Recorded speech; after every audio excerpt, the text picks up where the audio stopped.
হচ্ছে কলম। এই তার হাতে এই বৃদ্ধাঙ্গুলিটা সাজ্জাদের ভেঙে দিয়েছে, যাতে সে কোনোদিন আর কলম ধরতে না পারে। আপনি অবাক করা বিষয় শুনবেন যে সাজ্জাদ একজন পুলিশ কর্মকর্তার ছেলে, তারপরও পুলিশ সেটি বিচার করে। এ ব্যাপার চিন্তা করেন, এই দেশে যারা সাংবাদিকতা করেন তাদের নিরাপত্তা কোথায়? একজন সাংবাদিক যে কিনা পুলিশের সন্তান, সে পুলিশের দ্বারে দ্বারে ঘুরে বিচার পায়নি। একবার ভাবেন তো যে আপনি আমি যখন হামলার শিকার হতো তখন বিচার কোথায় পাবো?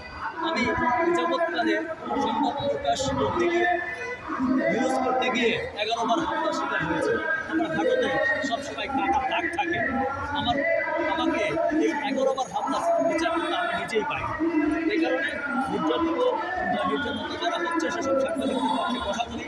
আমার বিশ্বাস আমরা কথা বলতে বলতে রাষ্ট্র এক সময় আমাদের কথা শুনবে এবং এই সাংবাদিকদের এই যে দাবি দাওয়াগুলো আছে সেগুলো মেনে নেবে এবং সাংবাদিক সাথে নির্যাতন হচ্ছে তার বিরুদ্ধে রাষ্ট্র অবস্থান এবং কাজ করবে এই বিষয়গুলো। সাংবাদিকদের মজুরি বোর্ড বলতে কিছু নেই, নির্ধারিত কোনো বেতনের স্কেল নেই, কিছুই নেই। এখন যারা ফিল্ডের সাংবাদিকতা করে তাদের কিন্তু সংসার চালানোর মধ্যে বেতন আসে, হাউসগুলো ঠিক মতো বেতন দেয়।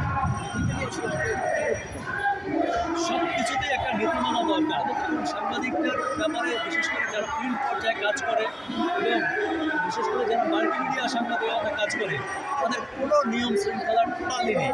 আমার মনে হয় যে রাষ্ট্রের পক্ষ থেকে এদের একটা নিয়ম করে দেওয়া উচিত। দেখবেন এই বিভিন্ন সাংবাদিকদের মাল্টিমিডিয়া সাংবাদিকদের হাতের পাশে যে পায় সেই মার। এখন সবাই যে ভুয়া সাংবাদিক তা না, আবার ভুয়া সাংবাদিকও আছে। ভুয়া সাংবাদিক কখনো ভুয়া হয় না, তবে কিছু ভুয়া মানুষ সাংবাদিক সাজে।